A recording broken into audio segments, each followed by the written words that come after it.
ZEE5 ಇರುವಾಗ ನೀವು ನಿಮ್ಮ ನೆಚ್ಚಿನ ಶೋಗಳನ್ನ ಎಂದಿಗೂ ಮಿಸ್ ಮಾಡಿಕೊಳ್ಳುವುದಿಲ್ಲ. ಅದು ಸಂಪೂರ್ಣ ಉಚಿತವಾಗಿ.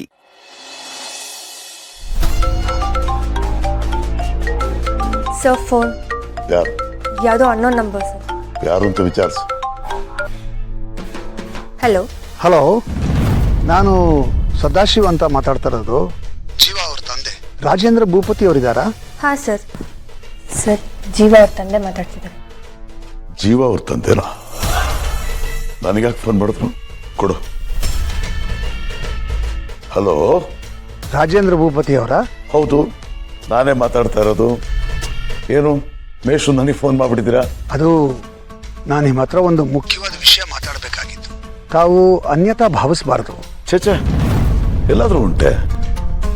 ಜೀವ ನನಗೆ ಆಪ್ತ ಅಂದಮೇಲೆ ನೀವು ನನಗೆ ಆಪ್ತರೇನೆ. ಹೆಚ್ಚಾಗಿ ನೀವು ಕನ್ನಡ ಮೇಷ್ಟ್ರು ಅಂದರೆ ತಾಯಿ ಭುವನೇಶ್ವರಿಗೆ ಅರ್ಚಕರಿದ್ದ ಹಾಗೆ. ನಿಮ್ಮ ಬಗ್ಗೆ ನನಗೆ ಅಪಾರವಾದ ಗೌರವ ಇದೆ. ಹೇಳಿ ಮೇಷ್ಟ್ರ, ಏನು ವಿಚಾರ?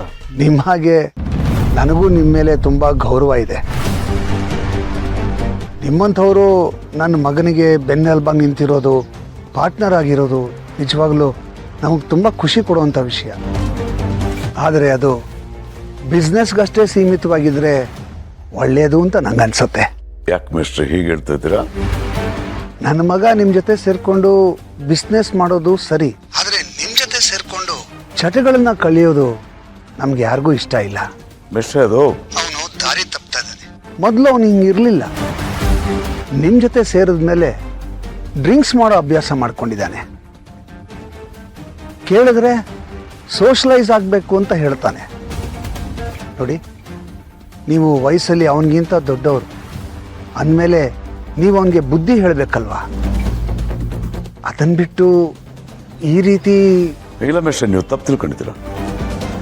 ನಿಮ್ಮ ಮಗ ನಿಮ್ಮ ಥರನೇ ಸಭ್ಯಸ್ಥ. ಹಾಗೆ ಸ್ವಲ್ಪ ಕಂಪ್ನಿ ಕೊಡೋದಕ್ಕೆ ಸ್ವಲ್ಪ ಡ್ರಿಂಕ್ಸ್ ತೊಗೊಳ್ತಾನೆ ಅಷ್ಟೇ. ಅದರಿಂದ ಅಪಾಯ ಏನೂ ಇಲ್ಲ. ನೀವೇನು ಅಷ್ಟೊಂದು ತಲೆ ಕೆಡಿಸ್ಕೊಳಕ್ಕೆ ಹೋಗ್ಬೇಡಿ. ಇಲ್ಲ ಇವರು, ನನಗೆ ಗೊತ್ತು, ಮನುಷ್ಯನ ಅಧೋಗತಿ ಶುರುವಾಗೋದೇ ಹೀಗೆ. ಒಂದೇ ಒಂದು ತಪ್ಪು ಹೆಜ್ಜೆ ಸಾಕು ನಮ್ಮನ್ನು ದಾರಿ ತಪ್ಪಿಸೋದಕ್ಕೆ. ಅದು ನಮ್ಮನ್ನು ಬೇರೆ ದಿಕ್ಕಿಗೆ ಕರ್ಕೊಂಡು ಹೋಗ್ಬಿಡುತ್ತೆ.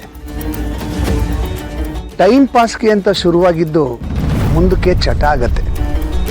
ಅದು ಹೇಗಾಗತ್ತೆ ಅಂದರೆ, ಮೊದಲು ಇವನು ಡ್ರಿಂಕ್ಸ್ ಕುಡಿತಾನೆ, ಆಮೇಲೆ ಡ್ರಿಂಕ್ಸೇ ಇವನ್ನ ನುಂಗಿ ನೀರು ಕುಡಿಯತ್ತೆ. ಅದು ಹಾಗೆ ಆಗೋದು. ಡ್ರಿಂಕ್ಸ್ ಅನ್ನೋದು ಬರೀ ದೇಹದ ಆರೋಗ್ಯ ಅಷ್ಟೇ ಅಲ್ಲ, ಮನಸ್ಸಿನ ಆರೋಗ್ಯನೂ ಹಾಳು ಮಾಡುತ್ತೆ. ಡ್ರಿಂಕ್ಸ್ ಮಾಡೋ ವ್ಯಕ್ತಿ ಬೇರೆ ಥರನೇ ಆಗ್ಬಿಡ್ತಾನೆ. ನನ್ನ ಮಗ ಆ ಥರ ಆಗೋದು ನನಗೆ ಖಂಡಿತ ಇಷ್ಟ ಇಲ್ಲ. ಅದನ್ನು ಮಾಡಿದ್ರೆ ಮಾತ್ರ ಸೋಷಿಯಲೈಸ್ ಮಾಡ್ದಂಗೆ ಆಗತ್ತೆ ಅನ್ನೋದು ಖಂಡಿತವಾಗ್ಲೂ ನಾನು ಒಪ್ಪಲ್ಲ. ಇಲ್ಲ ಮೇಷ್ಟ್ರೆ, ಆ ಥರ ಏನೂ ಆಗೋದಿಲ್ಲ. ನೀವು ಅತಿಯಾಗಿ ಆಲೋಚನೆ ಮಾಡ್ತಾ ಇದ್ದೀರಾ. ನಿಮಗೆ ಡ್ರಿಂಕ್ಸ್ ಬಗ್ಗೆ ತಪ್ಪು ಕಲ್ಪನೆ ಇದೆ. ಈಗ ನೋಡಿ, ನನಗೆ ಬುದ್ಧಿ ಬಂದಾಗಲಿಂದಲೂ ಕುಡಿತಾ ಇದ್ದೀನಿ. ಏನಾಗಿದೆ ನನಗೆ?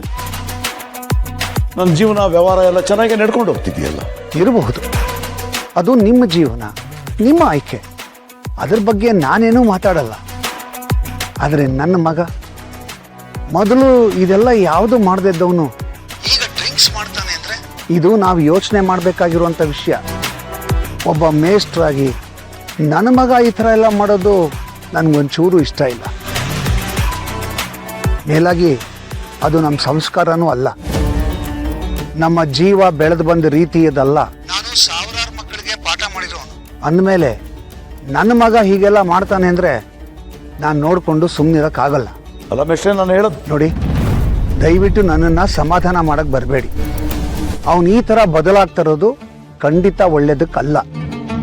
ಇದರಿಂದ ಅವನಿಗಾಗೋ ಉಪಯೋಗಕ್ಕಿಂತ ಅಪಾಯನೇ ಜಾಸ್ತಿ. ಸಾಧ್ಯವಾದರೆ ಅವನಿಗೆ ಬುದ್ಧಿ ಹೇಳಿ ಮಾರ್ಗದರ್ಶನ ಕೊಡಿ. ಅದು ಬಿಟ್ಟು ಈ ಥರ ದಾರಿ ತಪ್ಪಿಸೋ ಕೆಲಸ ದಯವಿಟ್ಟು ಮಾಡಬೇಡಿ. ಇದನ್ನ ಬರೀ ರಿಕ್ವೆಸ್ಟ್ ಅಂತ ಅಲ್ಲ, ವಾರ್ನಿಂಗ್ ಅಂತ ಬೇಕಾದರೂ ಅಂದ್ಕೊಳ್ಳಿ. ನಾನೀಗ ಫೋನ್ ಇಡ್ತೀನಿ.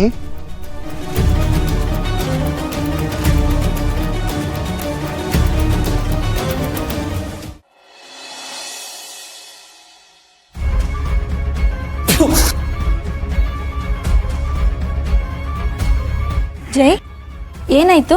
ಏನಕ್ಕೆ ಇಷ್ಟೊಂದು ಅಪ್ಸೆಟ್ ಆಗಿದ್ದೀರಾ? I am a loser baby, bloody loser. ನಾನು ಅಂದ್ಕೊಂಡಿದ್ದು ಯಾವುದೂ ಆಗ್ತಾ ಇಲ್ಲ. ಜೈ, ಕಾಮ್ ಡೌನ್. ಈಗಂತದ್ದು ಏನಾಯ್ತು?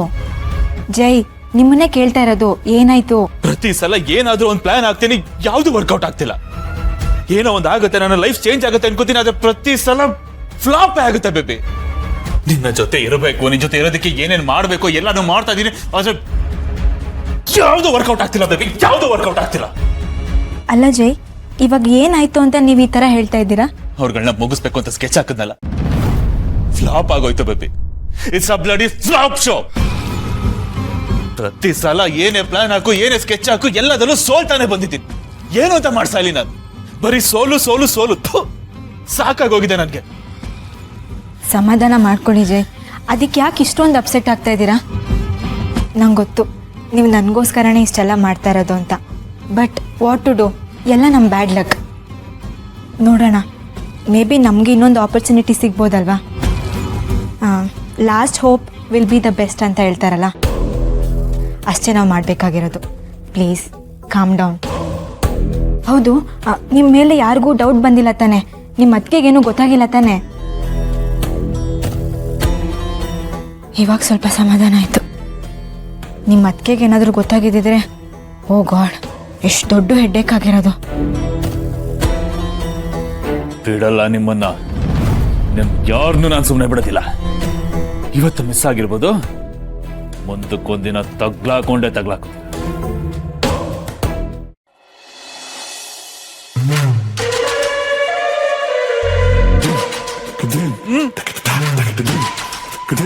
ಕಮ್ ಆನ್ ಬಾಯ್ಸ್, ಏನಾಯ್ತು? ಮಾತಾಡೋ ಸೀನ ಕೆಲ್ಸ ಡನ್ ತಾನೆ? 3 ಜನದ ಕತೆ ಫಿನಿಶ್ ತಾನೆ? ಏಯ್, ಯಾಕೆ ಹಿಂಗ್ ತಲೆ ತಗ್ಸ್ಕೊಂಡು ನಿಂತೀರಾ? ಮಾತಾಡ್ರೋ, ಏನಾಯ್ತು? ಏಯ್, ಟೆನ್ಷನ್ ಕೊಡ್ಬೇಡಿ, ಏನಾಯ್ತು ಅಂತ ಹೇಳಿ. ಬಾಸ್, ಅದು ಹೊಗಳ್ರೋ, ಏನಾಯ್ತು? ಬಾಸ್, ಅದು ಏನಾಯ್ತಂದ್ರೆ ಇನ್ಯಾವನೋ ನಮ್ ಗಾಡಿ ಗಡ್ಡ ಬರ್ತಿದ್ದಾನೆ.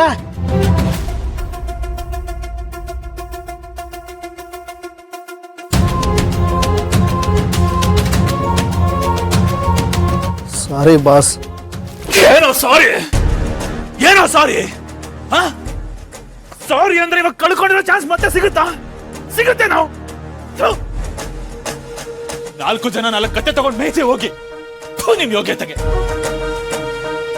ಎಂತ ಒಳ್ಳೆ ಚಾನ್ಸ್ ಇದು, ಹಾಳು ಮಾಡ್ಬಿಟ್ರಲ್ಲ ಕೊಟ್ಟಿದ್ದೊಂದು ಕೆಲಸ ನೆಟ್ಟಗ್ ಮಾಡ್ದಿರಾ. ವೇಸ್ಟ್ ನನ್ನ ಮಕ್ಕಳ, ರೌಡಿಗಳ ನೀವು. ಆ ಪದಕ್ಕೆ ಅವಮಾನ. ನಿಮ್ಮನ್ನ ನಂಬ್ಕೊಂಡು ನನ್ನ ಹಣೆ ಬರ ತಿದ್ದಿದ್ದೀರಾ ಇವತ್ತು ಅನ್ಕೊಂಡಲ್ಲೋ. ಏನೋ ಬಿಲ್ಡಪ್ ಕೊಟ್ಟಿದ್ದೀನಿ ಫೋನಲ್ಲಿ. ಏನ್ ಬಿಲ್ಡಪ್ ಕೊಟ್ಟಿದ್ದೀನಿ ಫೋನಲ್ಲಿ? ಕರಳಕ್ಕಿತ್ತು ಸರ ಮಾಡ್ಕೋತ್ಯಾ?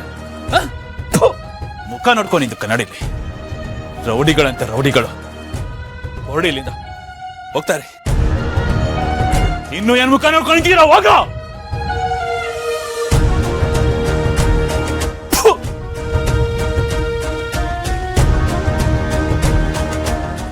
ZEE5 ಆಪ್ ಡೌನ್ಲೋಡ್ ಮಾಡಿ ಎಲ್ಲಾ ಸಂಚಿಕೆಗಳನ್ನು ಸಂಪೂರ್ಣ ಉಚಿತವಾಗಿ ನೋಡಿ.